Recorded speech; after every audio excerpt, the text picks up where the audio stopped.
And today on Mano at the Table, I'm joined by Ola Majekodunmi, an Irish radio presenter, writer, and producer. Welcome, Ola. Thank you so much, Martina. Great to be here. It's lovely to see you. As you know, I'm in Ireland as well, so I'm here on the west coast in County Clare. Wonderful. That's stunning. I'm jealous. At least the weather is nice. So I think in all parts of the country at the moment. Yeah, finally, oh my goodness, yeah, it does everyone good for sure.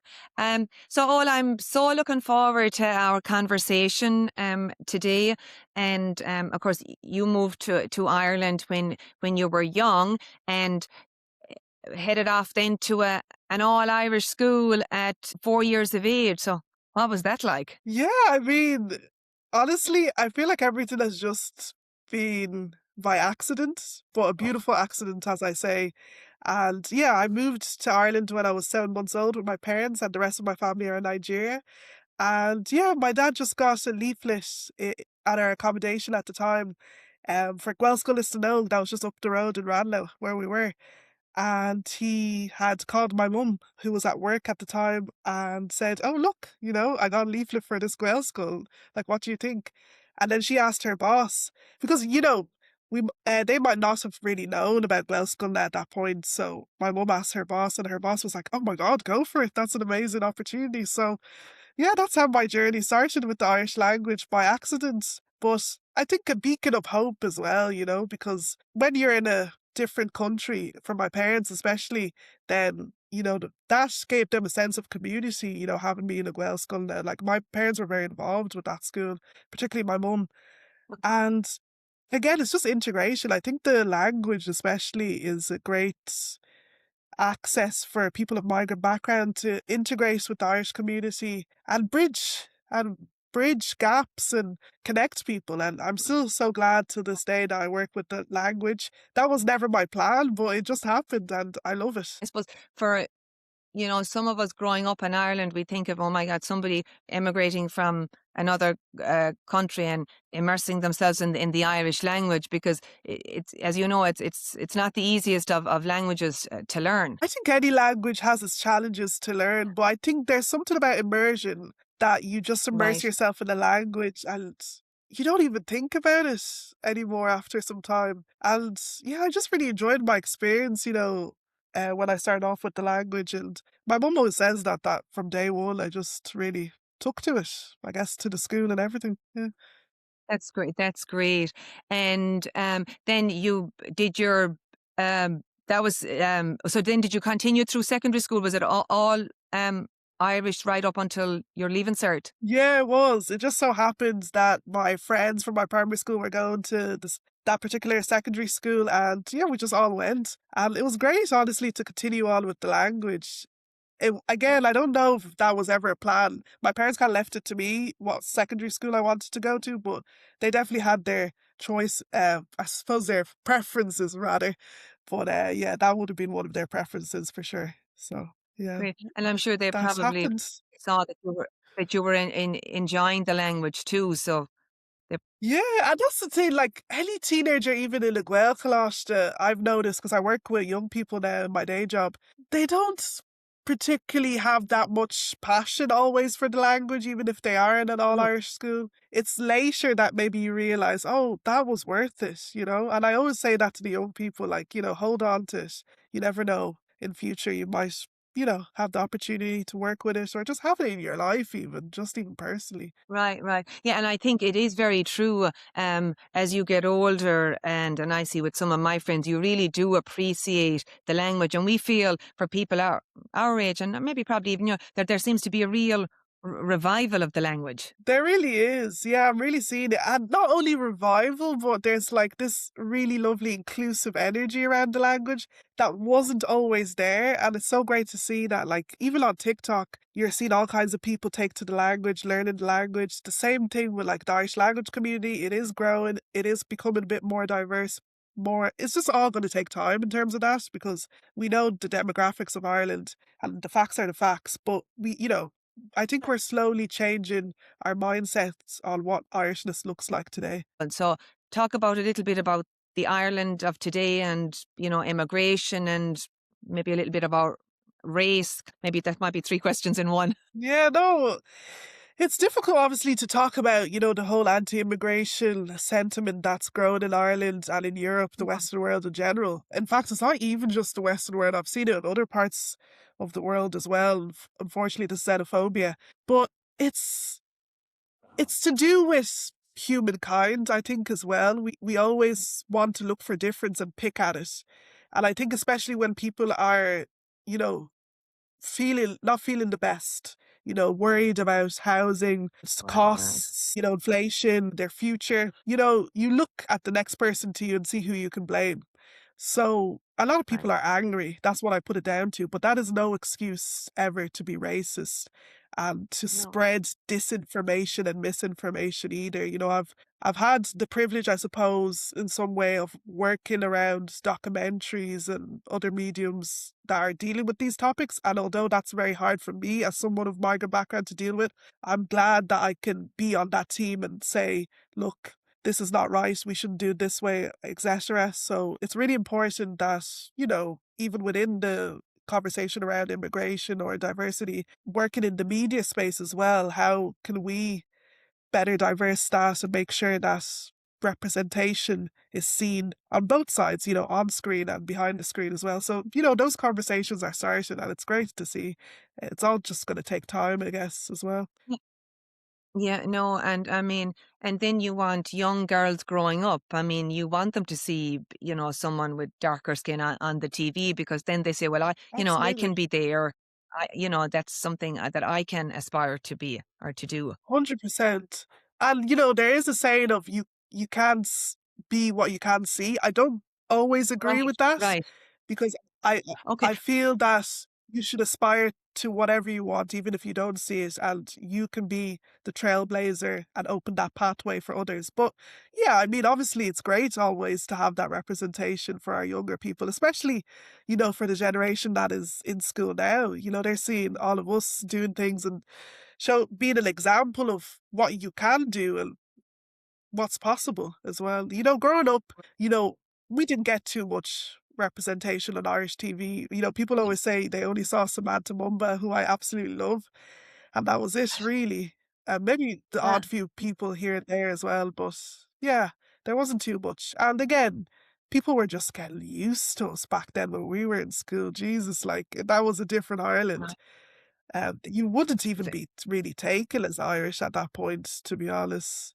But I think people's minds are changing now, so it's great to see that. Oh yeah, because I mean, if you're born or you immigrate to Ireland and you spend years there and you get your passport of you're Irish. Of course you're Irish, but I hear what you're saying that sometimes it can be hard for people to accept that. Yeah, and I think that's why I do the work I do now around particular topics because maybe I didn't always feel that acceptance growing up.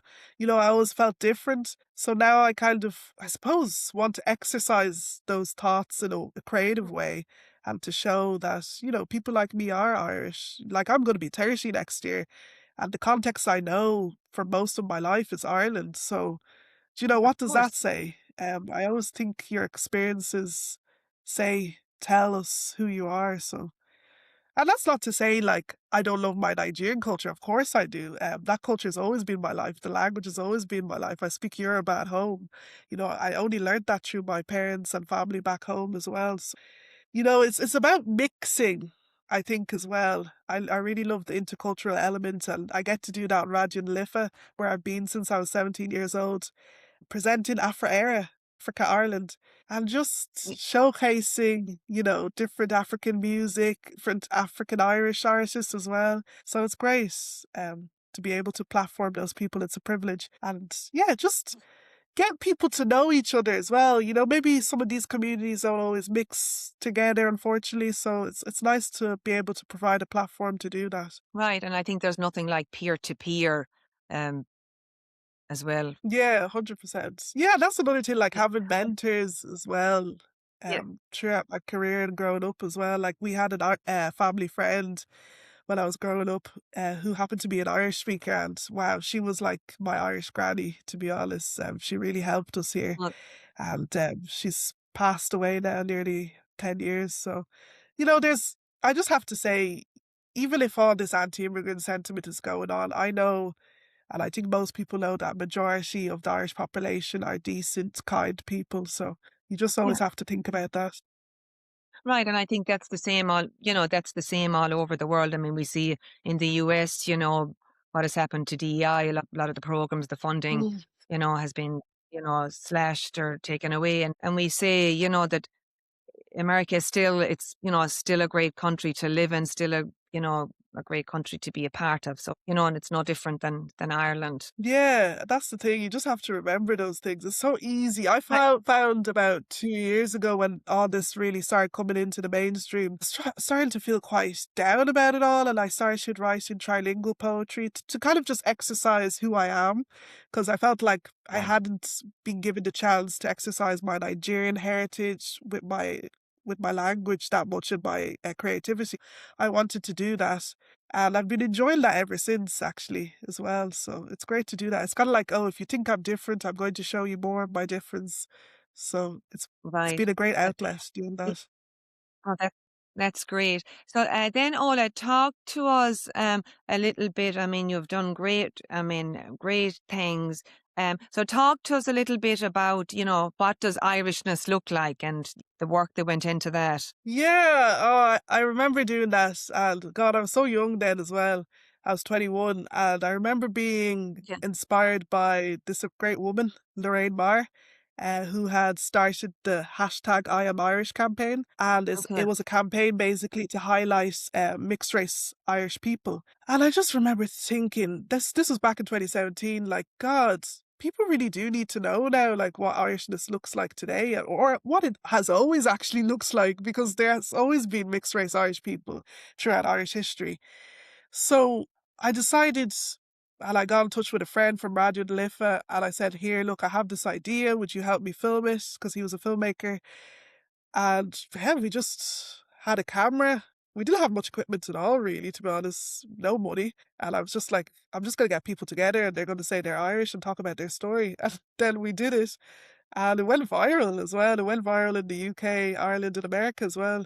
And I remember people like Brilliant. Panty Bliss, Mary Lou MacDonald had shared it online. And I was just like, wow, I just want people to open their minds and, realize what Ireland looks like today. And we were really glad about it. Yeah.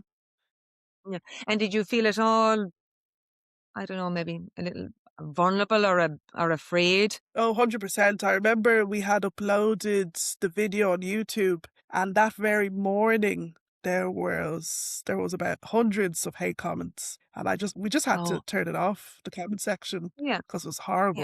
yeah. Yeah. And that always But seems to happen with anything that you put out that's about race as a person of color in Ireland.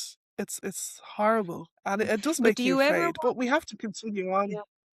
Oh, no, we have to absolutely, we have to continue. But do you ever think, Ola, do you ever think, is it easy for people to, to be, I call them the keyboard warriors to be, typing away. I wonder if they were face to face with you, do you think they would be as vocal? I mean, I used to say no, but these days we are Yeah. starting to see verbal and physical abuse. Actually, it's always been there. That's the thing with this Yeah, conversation around racism in Ireland. It's always right. been there. It's just that people are seeing it online now. Yeah. So, in a way, that's good that we're talking about it and we're seeing it.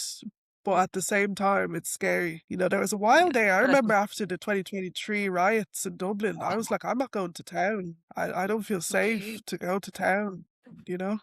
So we just hope for better for everyone. Yeah. Yeah, and I suppose more conversations, Ola, like the work that you're continuing to do. So Ola, I mean, you are just busy, busy, busy, busy.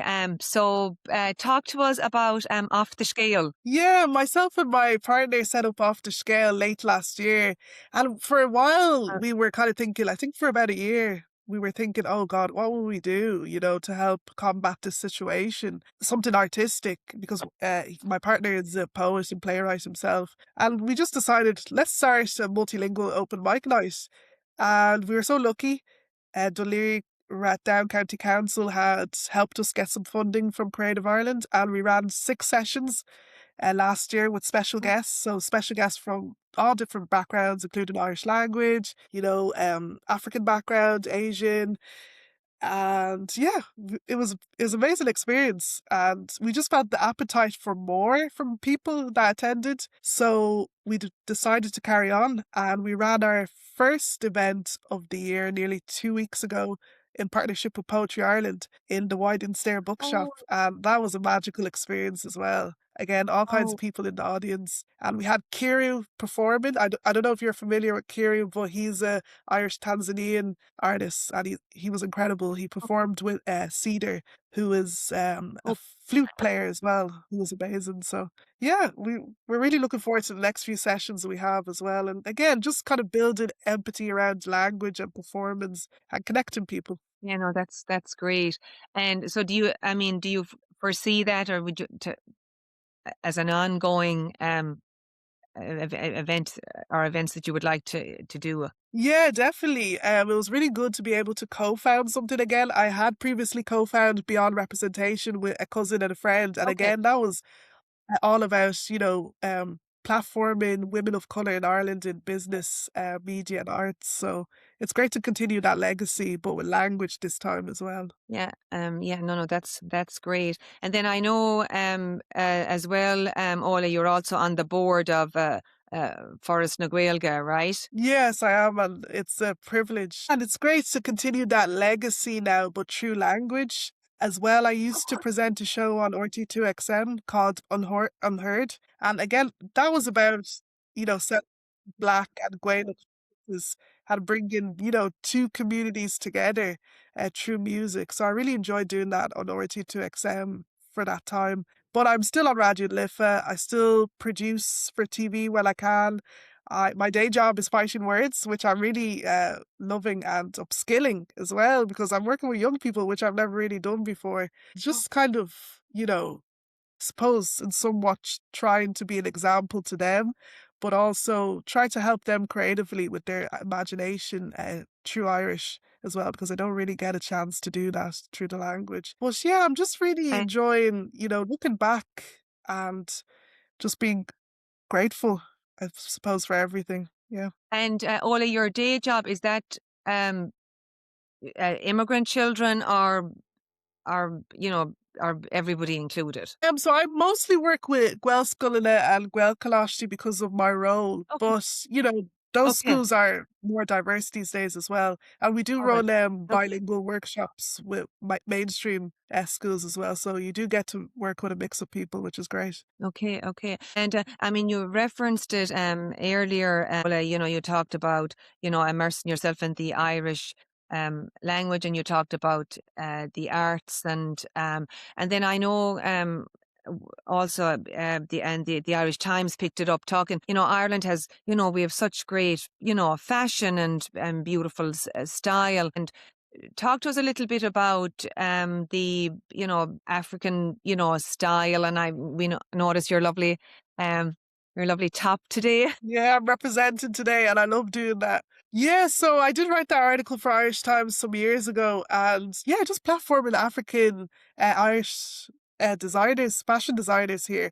And you got people like Imoja Lynn that are doing amazing work for the clothing and the fashion. And Mm. it's just great for people in Ireland to know that we're here and you can buy the clothes here as well if you want. And it's just beautiful, especially in the summer sun. And Africa Day is coming up again as well, and I'll be involved with that in Dunleary at Down. So I can't wait to wear all my African attire and see other people do the same and celebrate with music, food, poetry, whatever it may be. So I love that. And even, these days I've been doing little kind of promo videos as well for Afro Era. And I love being able to wear all the different African attire as well. So it's a lot of fun, really.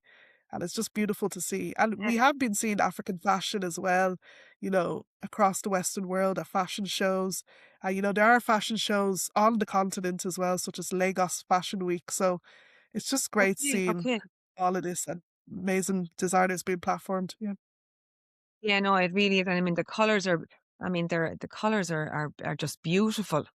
Thank you. Yeah. No, it's really nice, I think, in this Irish sun to be able to just wear these different colors, to be honest. I know this isn't that colorful, but No, I no. I look forward to picking out the next one. No, no, it's very, very pretty. Um, so, what do you think, Ola, is next for you, or have you any big plans? I'm really just focusing on my writing these days. I'm really enjoying Right. creative writing, writing poetry, and yeah, I'd love to work on a writing project. I've been having that at the back of my mind, speaking to a few publishers for the last few years. So we'll see. Yeah, no, I'm really enjoying that. And I was just at Kirsch Festival as well, Court International Literature Festival in Galway, and that was stunning. And meeting other poets as well. So that was great. Yeah. And then do you, I mean, I'm sure when you get together, it's all about the poetry. It's all about the poetry and the language. Yeah, that's the interesting thing. Like, with poetry, you're really showing your sensitivities and your feelings. Irish Writer Right. Centre and Poetry Ireland had a great event on, I think it was earlier this year or last year. Oh no, for Black History Month, sorry, last year in October.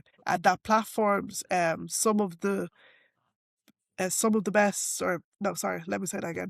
Yeah, that's the thing about poetry. You get to show your sensitivities and your feelings, and sometimes as a Black person, you do want to touch in on identity issues. Like Poetry Ireland and Irish Writer Centre had an event to celebrate Black History Month in October last year, and they had some of the Black Irish poets in Ireland perform at that event, and that was their first Black History Month event. So we hope to see many more, and I think that Oh, was a really okay. special one as well. So Yeah. yeah.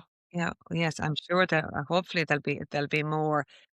But I Mm. think, don't you think too, Ola? And I know we talk about the race, and we can't be dismissive of that. But do you think also too that we're living in a time where people want to see the real person, and they want to see the authentic person, because are they a little exhausted from the nonsense and all the I guess sometimes the what you see that's not real on social media. Yeah, I've taken a break from social media, to be honest. I deleted my Instagram 3 years ago, and to be honest, I feel Oh, like a new woman.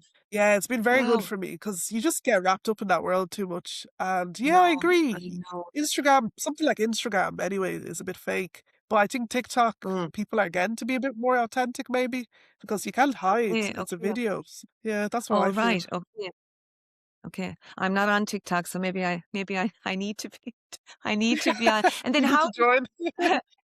maybe I need to and then how do you get your news? So much of it now is kind of it is on social media. It is. I used to use X for my news a lot of the time, but I Okay. mean, X has changed, we know that. So these Right. days I look We at know it. Blue Sky, I look at Facebook, or I Yeah. just, get my news the Read the traditional paper. way sometimes as Yeah. well. Yeah, Read. my dad loves his Right, newspapers right. anyways. I Yeah. can always have a look at that too if I need. Yeah. No, but it's to get it, go directly to the source, to the paper. That's really what everyone should be That's it. doing. Yeah. Yeah, not just Yeah, and not just reading.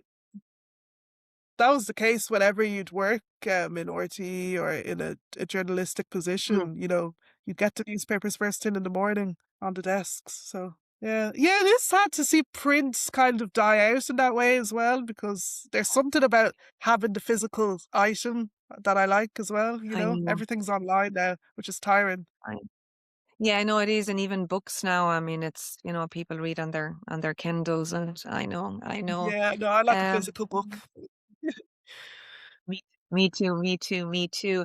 Um, one of the things we talk about a lot, all at Manoa, is supporting women and leadership and raising each other up. Um, what would you say to young Nigerian girls starting off? Yeah, I would say always. raise yourselves up, no matter who you are, just everybody together raise yourselves up. I think there needs to be more of an intersection there in feminism where you see white and black and other races come together that are women and raise Yeah, each other up, to be honest. We're all in a similar struggle. Oh, maybe it is harder for certain women over others due to race and other aspects as well. But no, we should really be celebrating all of each other, to be honest. And that's why days like International Women's Day is very important. So it's great seeing that celebration, and I just hope we can continue to celebrate it in more authentic ways as well, highlighting women's efforts around the world because we know that yeah, women struggle more in other parts of the world as well, right, particularly. right. Yeah, and that it is that it really is inclusive and represents women from all over the world. Yeah, 100%. What did you do for International Women's Day, Ola, this year? Oh, I think I put my legs up and I was pampered. Oh, I think that's what I oh, did. yeah, I yes, can't quite remember, to be honest. yeah. No, that's really What we okay. needed. That's exactly, exactly. Well, yeah. We can celebrate any way we want. That's it, So, yeah. Ola, all right, this has been really lovely. Anything else you want to talk to us about, or anything you're working on before we wrap up? No, I suppose my main focus is off the scale, so at the moment. So I think that's fine. And so, what do you hope for off the scale? Like, where do where would you like to see it going? Yeah, I'd just like to see it grow, in Ireland, in Dublin, and elsewhere as well, if possible. I think that would be our dream. And just to connect people and to kind of, I suppose people have stereotypes about different communities, and just to be able to kind of, crush that on its head a bit, and just show that we're all just human, forget about race. Because that's the thing. I know you can't forget about race completely, but No. that's the thing. Like when I wake up, I say this to my friends, no matter what background they are. When I wake up in the morning, I just see myself as a person. I'm not even thinking about all my background or whatever. I'm just trying to get to work in the morning and enjoy myself, and that's it. So I think, yeah, that's what we need to remember. We're just people. Yeah, that's it. Yeah, you really realize Well, we that. hope maybe, do you think we might see off the scale stateside at some point? Oh, that would be beautiful. That would be amazing. That's the dream. Have you been to? Well, you have to dream big, Ola. Well, we're here. You know where we are. Oh, thank you so much, Martina.